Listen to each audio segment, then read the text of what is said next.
Sosok DJ Bravi pacar Erika Charlina, saya akan selalu menjadi orang yang ada di segala situasi.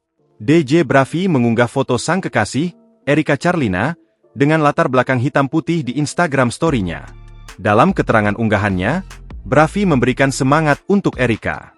Bravi kemudian berjanji akan memegang kata-katanya untuk tetap bersama Erika. Bravi meyakinkan Erika bahwa semua akan indah pada waktunya. Bravi mengunggah foto Erika setelah pengakuan soal kehamilan kekasihnya menjadi viral. Diketahui, hubungan asmara Bravi dan Erika sendiri baru-baru berjalan 1 bulan, sejak diumumkan Juni lalu. Meski baru menjalin hubungan, Bravi memperlihatkan ketulusannya. Sosok DJ Bravi sendiri cukup dikenal di dunia hiburan malam. Pria bernama lengkap Bravion ini telah meniti karir sebagai disc jockey sejak bertahun-tahun lalu dan aktif manggung di berbagai event musik.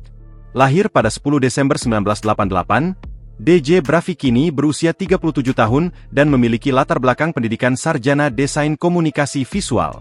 Sebelum terjun sebagai DJ, ia sempat bekerja sebagai fotografer dan desainer grafis. Kini, selain aktif di dunia musik, ia menjabat sebagai kepala pemasaran di sebuah klub malam eksklusif di Jakarta. Nama DJ Bravi pun tak asing di telinga para penikmat pesta dan klub beribu kota. Download Tribun X sekarang, menghadirkan lokal menjadi Indonesia.